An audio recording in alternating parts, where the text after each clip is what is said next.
Hello and welcome to Leading Improvement in Health and Care, the new podcast from the NHS Confederation, the Q Community and the Health Foundation. In this series, we'll be speaking to the people leading the way when it comes to improving health and care in services and systems. The first barrier to get over was getting people to realise that this wasn't an issue with Black women's ability to advocate for themselves. This was an issue that belonged to the NHS services providing the care, and that it was systemic racism. We'll be shining a spotlight on improvement done well, but we also want to be open to really explore the challenges involved in improvement. Despite our outcomes on paper being good, there was lots of softer, more subtle experiences that we'd gone through that also needed addressing. We'll be exploring the way improvement can transform health and care and how to make change last. I'm Penny Pereira. I'm Managing Director of Q at the Health Foundation. And I'm Matthew Taylor, CEO of the NHS Confederation. And this podcast is part of a broader ongoing collaboration between our organisations called Learning and Improving Across Systems. Yeah, so we're working with health and care systems across the UK, boosting their ability to learn and improve collaboratively. We're doing that through a peer learning programme and insight and innovation projects, sharing what we're learning throughout. And we're also making this podcast, spotlighting some great examples of improvement in action. Yeah, and Penny, the last time we spoke, we focused on patient flow in the north of England. But this time, Penny, you've been on the road to Bristol to meet a team doing some really crucial work in maternity care. So, Penny, tell us a little bit more about where you've been. That's right, Matthew. This time I'm going to be speaking to some of the improvement leaders at Black Maternity Matters.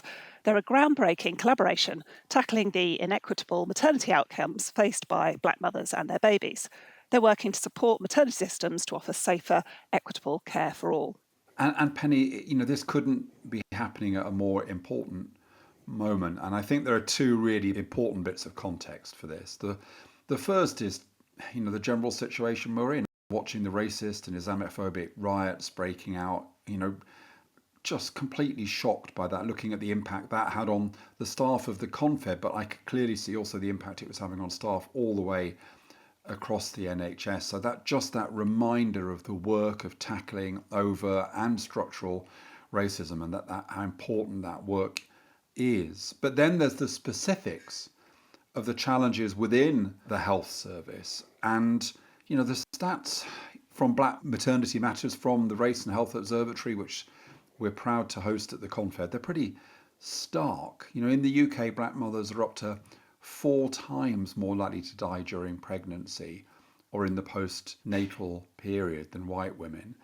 And stillbirth rates for Black babies are over twice those for white babies. So, this is a really, really important issue, isn't it, Penny? Indeed, and the work of the Race and Health Observatory in profiling and starting to support action in this area is a really important development. I'll say a little bit more about their work at the end.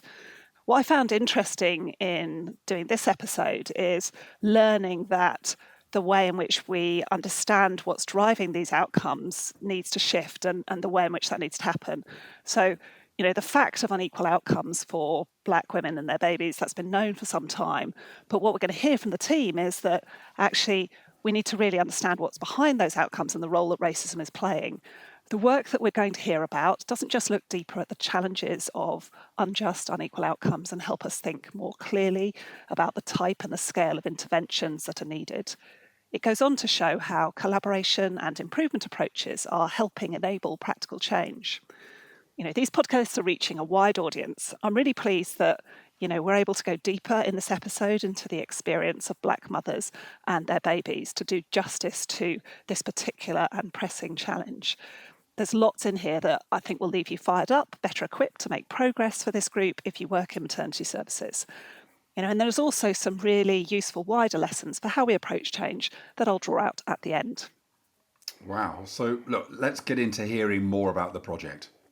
So over in Bristol, I sat down with 3 people who've been central to this collaborative work with Black Maternity Matters. So my name's Sonah Paton. I'm one of the founding directors of an organisation called Black Mothers Matter, and We are one of the collaborative partners on the Black Maternity Matters programme. Hi, I'm Noshin Menzies. I'm a Senior Project Manager at the Health Innovation West of England and part of the Black Maternity Matters Collaborative. And I'm Remmers. I'm Maternal and Neonatal Clinical Lead at Health Innovation West of England, and I'm part of the Black Maternity Matters collaboration. So Black Mothers Matter started as a result of myself and two other friends, also women racialised as Black, all having babies at the same time. One of those friends is a clinician and shared kind of links to some of the headline statistics.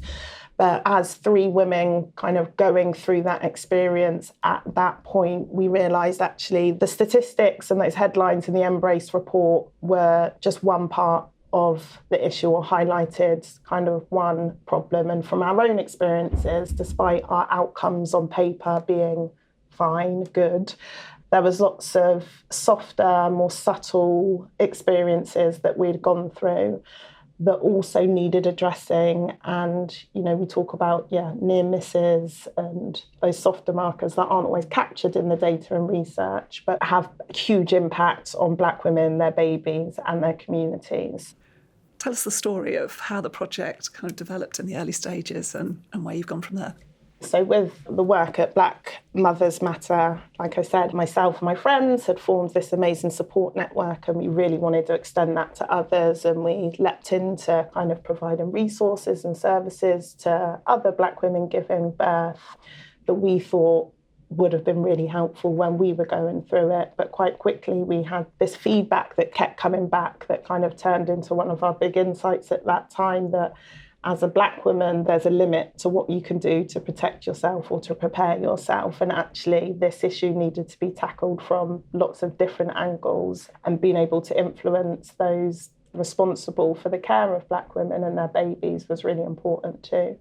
And at that time, we started conversations with Noshin as well, who was really aligned with how we'd been thinking. At the Health Innovation Network, one of our large pieces of work is maternal and neonatal safety. And Anne and I were really frustrated that this really apparent patient safety issue wasn't being considered a patient safety issue. It was very much a kind of background piece of information that women racialised as Black and their babies were doing, horrendously worse off compared to white women. And the conversations we were having with people in the systems in the trust at the time were, oh, well, it's because, English isn't their first language, or because of deprivation. And actually, a lot of the kind of first barrier to get over was getting people to realise that this wasn't an issue with Black women's ability to advocate for themselves. This was an issue that belonged to the NHS services providing the care, and that it was systemic racism. And so the time that we came together with Black Mothers Matter and our other partners was the right time, because we were able to come together as a collaboration and put all of the parts together that we needed to get this work kind of pushed forward. Because we very quickly realised that this wasn't about giving people the tools to understand different cultures or understand what languages people were speaking. The whole role of this was to tell people that it was their responsibility to kind of unlearn all of the kind of societal racism and structural racism that we have in the NHS. And so it was the right time for us all to come together to do that. I think it was about doing something different as well, because there were a lot of courses you could go on. There were weekend courses and 2 or 3 hour training on cultural diversity, which had been happening, which, many of us had gone on those to learn more, but it didn't appear they were making an impact on the outcomes. And so we wanted to do something that was different and more in depth, took people on a journey, formed a community of people that were working together to learn together and then to carry that on. So we put together our proposal, and we were very lucky that the Health Foundation said, we're going to support you with that in the bid that we put forward. And the other key thing, and I think this came out of a conversation Noshin had with Sonah, was, when Noshin said, what do you think of this idea? Sonah said, well, if you're going to do something like that, if you're going to do an anti-racist education programme, it needs to turn into something.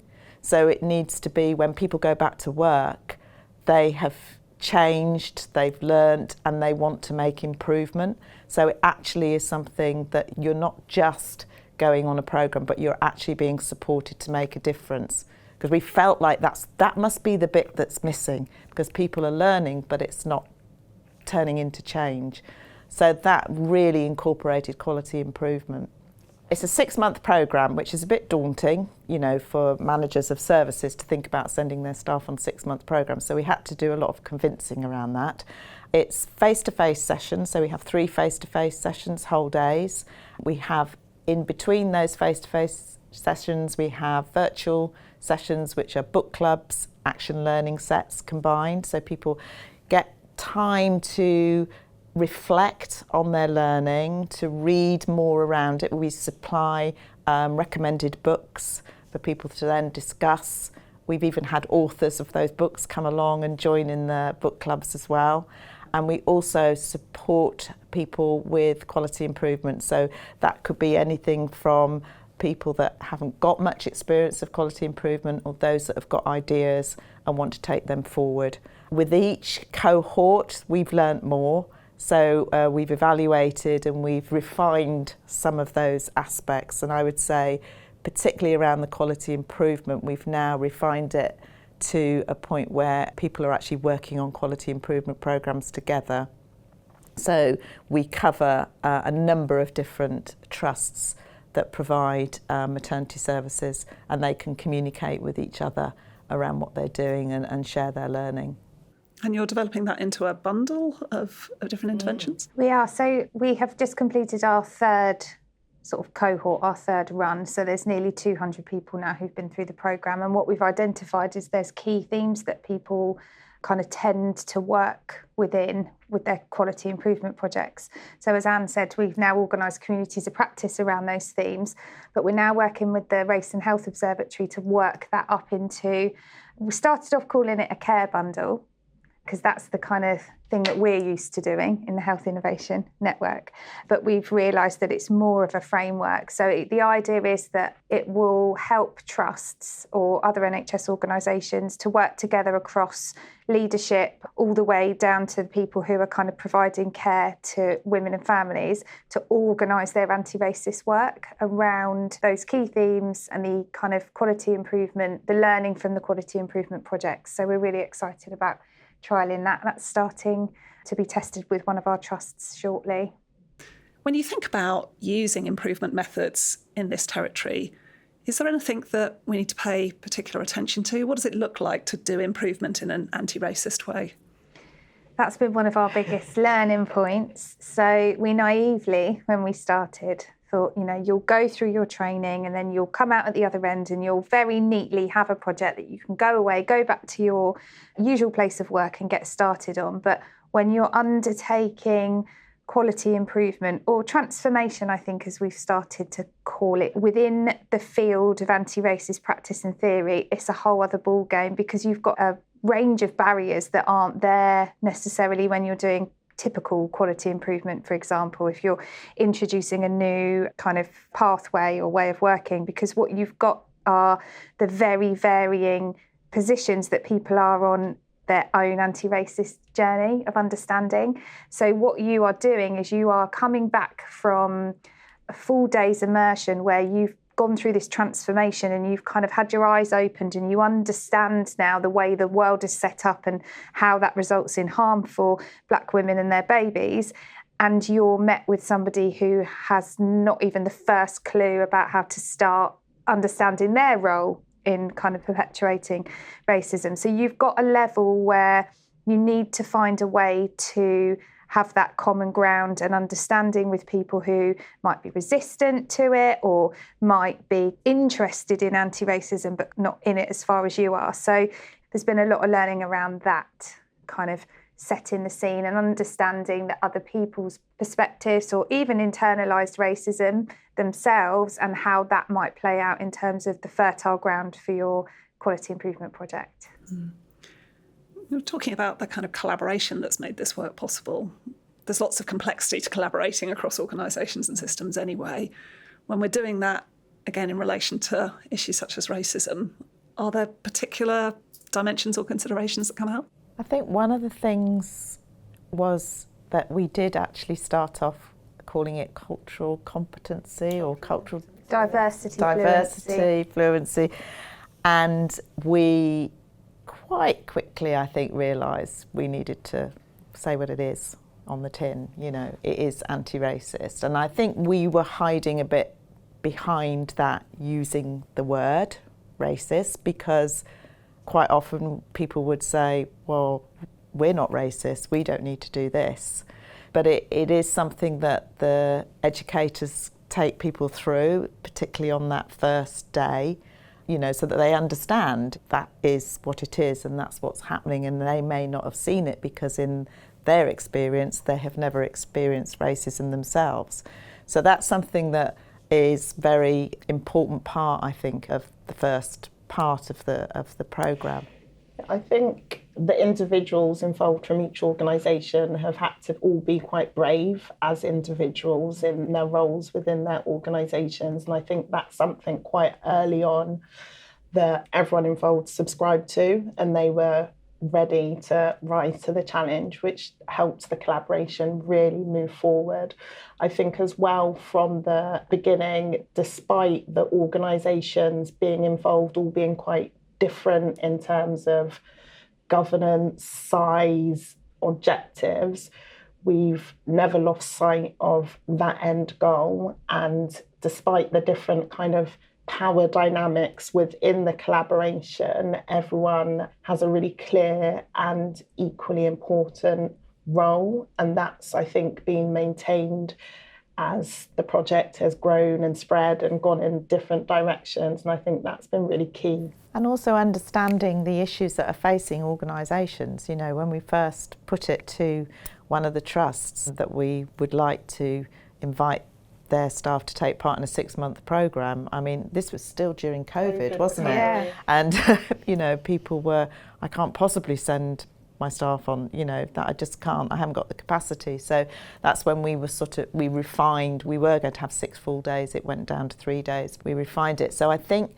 the way that the collaboration worked with the systems and the organisations was having an understanding of their needs and having an understanding of the reality in which they were working.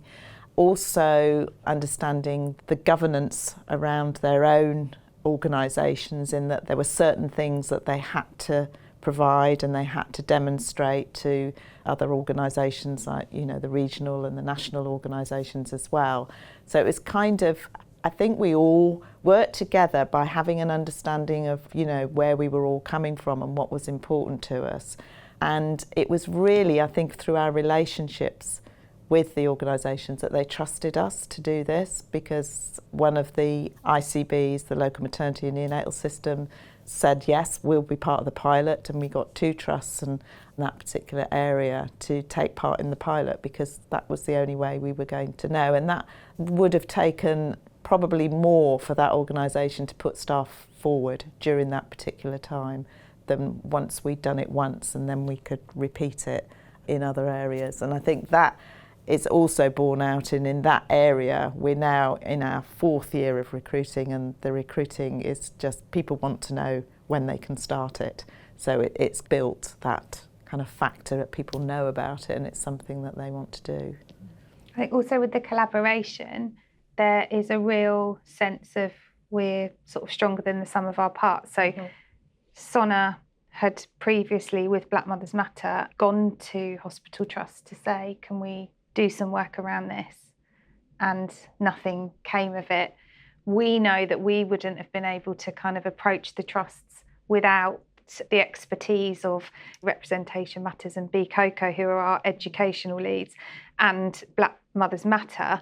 We wouldn't have a credible project. So we all are very essential to this kind of way of working for us then to kind of have that credibility and get that trust from trusts, I think. In terms of co-production, working with people with direct experience of services, again, is there anything that we need to be particularly keeping in mind in terms of the nature of hierarchies, the kind of the nature of the power dynamics in when you're talking about systemic racism, or anything to pay attention to in terms of kind of trauma-informed practice? I think from the point of view of Black Mothers Matter, we are inundated weekly with teams, academic, clinical teams wanting to access our community to find out stories, to understand a bit more about whatever issue they're looking at. But often when we get those requests, if you just take a moment to pause or to step back, those stories are already widely in circulation. The answers are clear. These are issues of racism, not anything else. There's nothing with kind of black and brown bodies, and people are quite reluctant to accept that. So I think anyone who's tasked with PPI work or something like that should question their motivation for getting the public involved and see where the answers are already displaying themselves. If we got £100 for every researcher that, oh God. I say to people, they're like, oh, do you think you could introduce us to Sonah? And I'm like, they're not a fishbowl. They're not like just hanging around waiting for someone to come and observe this private group of joy for your trauma mining. Yeah. Just to connect back to how you were building support for this work in order to get it off the ground, the role of leaders to either enable or block this, I guess, is pretty significant. What would be your ideal in terms of what you'd look for from leaders in terms of creating the space and supporting this type of work? I mean, it's something we did talk about quite a lot at the very beginning, and we decided we needed to really engage with the senior leaders in the organisation, although we were obviously going to the managers of the maternity services and heads of midwifery initially, because in the pilot it was midwives and maternity support workers. We did make sure that the chief nursing officers were also aware of the programme as well, and we got their support, and that they were part of the collaboration as well. In fact, I think we actually called it sponsorship. We got senior board level sponsorship from every organisation. So I think that was making sure that they were aware at that level. Later on, they became, I think, more interested. And then when we ran a senior leaders programme, that was when we started to get a lot of senior leaders and executive board members applying to do that programme. And that has taken us into another area, really, of that sort of influence. And what that has meant is being probably the biggest thing that's happened in the last year with Black Maternity Matters. I would say that the leadership can make or break how involved an organisation is going to be and how supportive. So some of our absolute champions and supporters have been from the people that started the pilot with us, the leaders from those organisations. They have a level of courage and curiosity and are willing to put the trust in our hands as a collaborative, that we know what we're doing, and they kind of are willing to go with us. Whereas when you have leadership or people who are in charge of kind of making the decisions about whether we're going to work with them or not, who are reticent or who are not curious to kind of learn about their own racism understanding journey, then that can be a real blocker to getting this work done as well as we want it to be done. What would be your dream about how far this could spread, could kind of live and impact more widely? My dream would be that it's completely redundant. Yes. Before the time, my children start having children. That's the ultimate dream.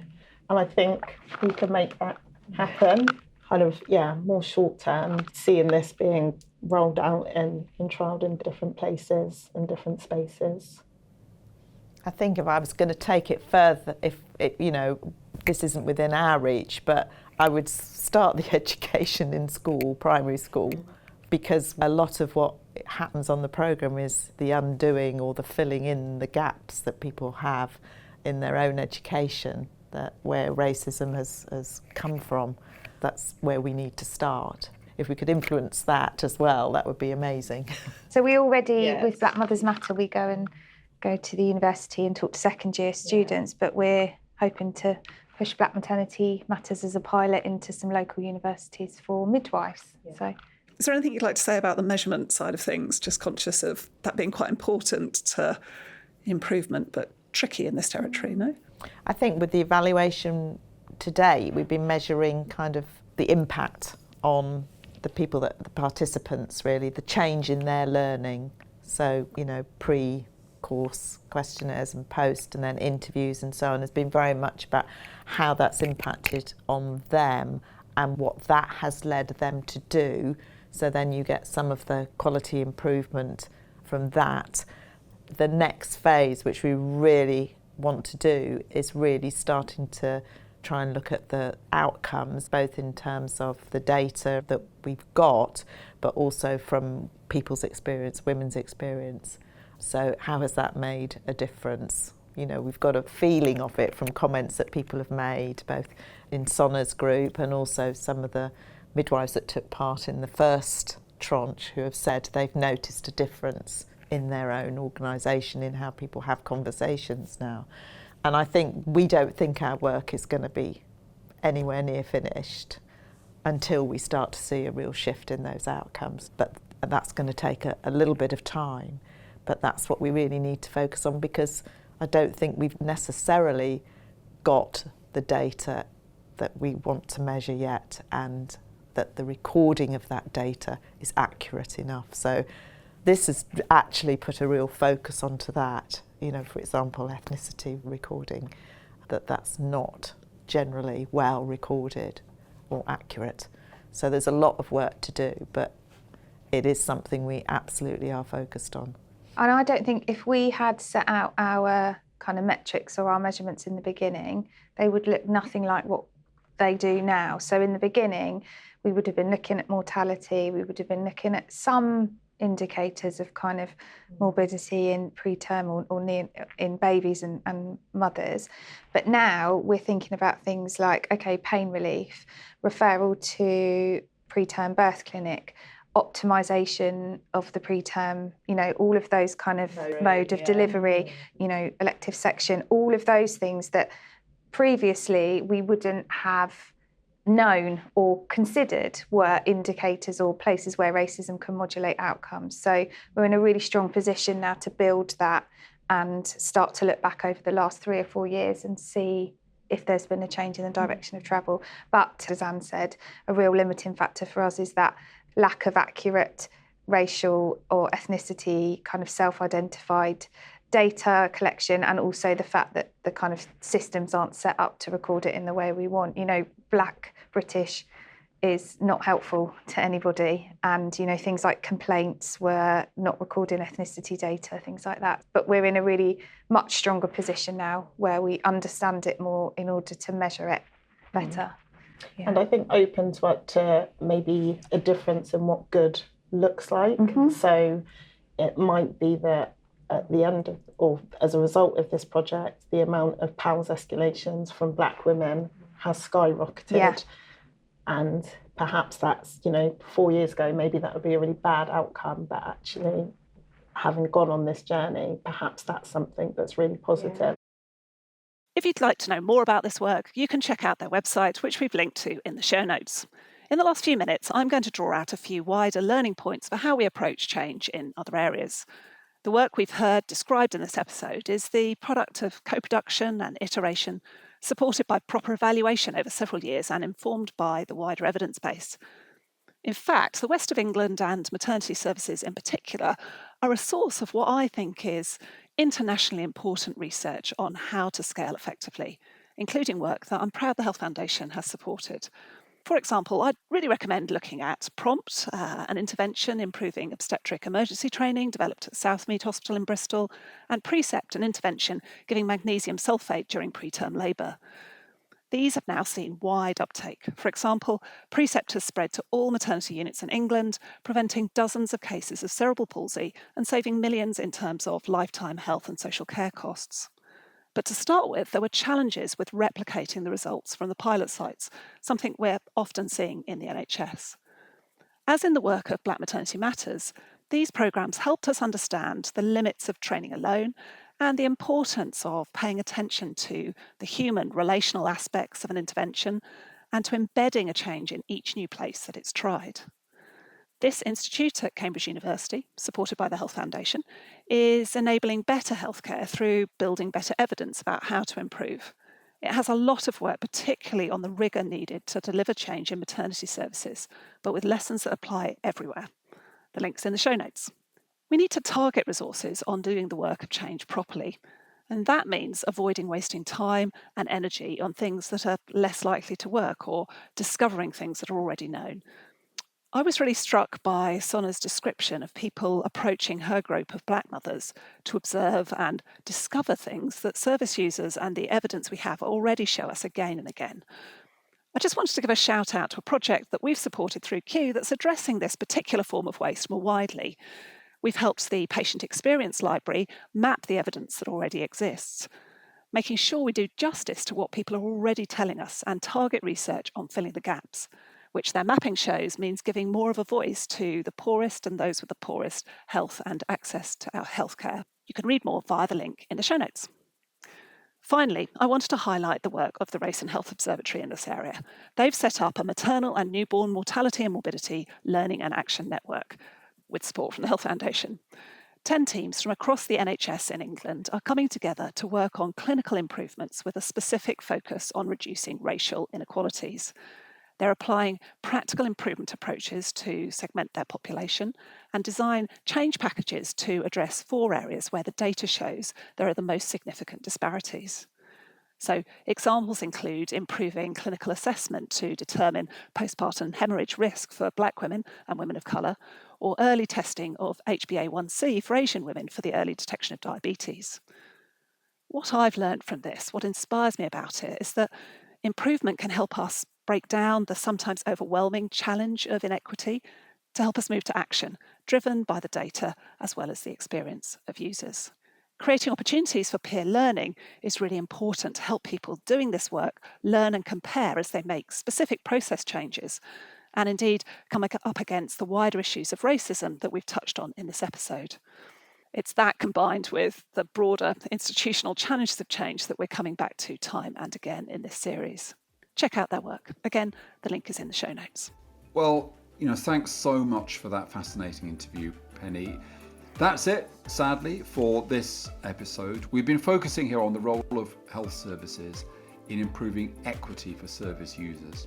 In the next episode of this series, we're going to be looking at how improvement and collaboration approaches can support upstream challenges in terms of addressing health inequalities.